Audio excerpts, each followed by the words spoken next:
Hej venner, velkommen i min have igen. I dag har jeg tænkt mig at plante nogle kartofler og gøre det på lidt anderledes måde, fordi jeg planter kartoflerne i spande. Og ja, jeg synes det er fint at gøre det på den måde, fordi så kan man bare tage en spand ad gangen, hvis man mangler kartofler. Og det tager heller ikke så meget plads fra haverne. Og det fungerer rigtig godt for mig. Ja, sig med. Det jeg har gjort er, jeg har købt bare sådan nogle industrispænder. Murerspænder, eller jeg ved ikke, hvad det kaldes. I Hjemmefix. Har både nogle holder på den. Sådan drænholder. Og så har jeg bare fyldt dem op med jord. Det er jo bare ganske almindelig kompost. Og jeg har ikke sat nogen næring i det. Men den er faktisk med næring eller gødning. Så det kan godt være, at jeg kommer ind og sætter nogle lidt gødning i næste uge eller sådan noget. For at give den lidt at spise. Men det her er også bare kartofler, jeg har fået til at spire i min køleskab. Og så er det bare stået ved stuetemperatur i cirka måneds tid eller sådan noget. Der kræver ikke så meget. Og jeg er ikke sådan meget kredse kartofler. Jeg elsker bare alle slags kartofler, så det er lige meget, hvilket slags sort det er. Nogen siger, at man ikke skal plante sine spisekartofler, men det gør jeg, og det har fungeret okay for mig. Og det er helt fint, hvis der er andre holdninger til det. Så man gør, hvad man synes er bedst.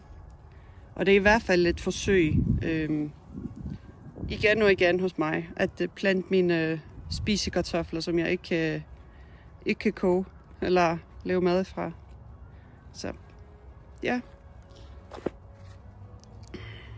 Så det jeg gør er bare, at jeg sætter sådan 2 til 3 kartofler i hver spand. Så, og jeg skal lige finde ud af, hvor mange spænder jeg har brug for. For det er ikke sikkert, at jeg har nok spænder i øjeblikket, så mangler jeg mere kompost.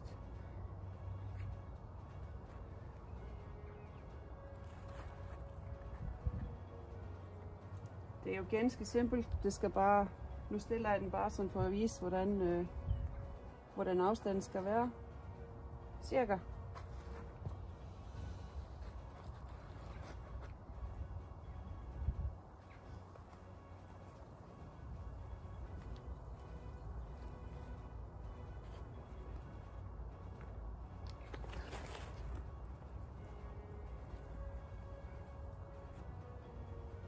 Sådan.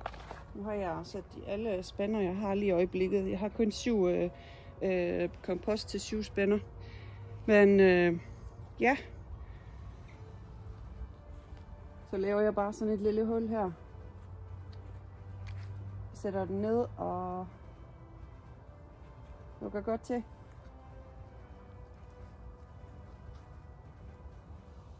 Selvfølgelig skal spirene vise opad. Jeg prøver sådan, eller jeg forsøger at gøre det, men her kan man sige, at der er spirer i 3 forskellige retninger. Så må man vælge, hvad den ser bedst ud. Jeg tænker, at jeg lægger den sådan her, så den har mest muligt for at have det godt der. Sådan. Og så sidste her. Så er den her spand klar. Jeg skal bare vende den lidt, og som sagt, så tænker jeg, at jeg sætter måske lidt gødning, når jeg har fået fat i den. Sådan. Her har jeg også en med rigtig mange spirer. Spirer rigtig godt. Så den skal sådan vende sådan her opad.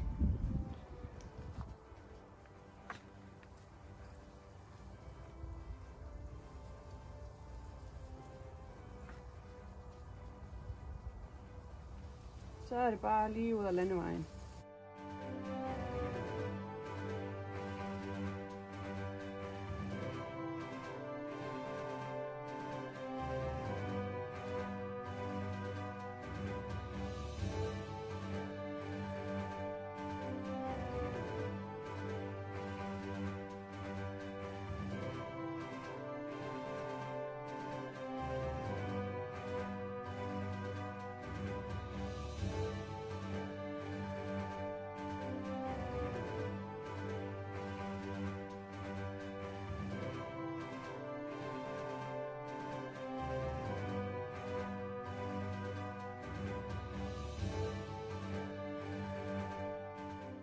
Så har jeg fået plantet 21 kartofler. Det var ret nemt, og det jeg bedst kan lide ved at dyrke kartofler er, det kræver ingenting nærmest. Det er meget nemt at plante dem, der er meget nemt at passe den, og så smager det bare godt. Men jeg elsker kartofler, og jeg tænker, at når jeg har fået fat i lidt mere kompost, så planter jeg det sidste her. Så det er bare at komme i gang og prøve sig frem, og så finde ud af, hvilke slags der jo findes. Jeg ved ikke, hvor mange sorter. Det bedste kartofler, eller min yndlingsslags, er absolut den islandske røde kartofle.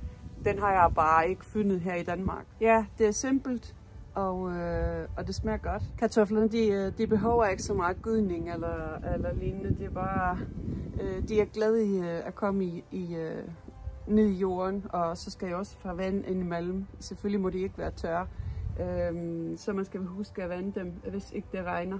Men altså her næste stykke tid, så får vi masser af regn her på Fyn, så det har jeg ikke, det er ikke bekymret over, så jeg vender dem ikke endnu, fordi jeg ved godt, der kommer regn i aften eller nat, så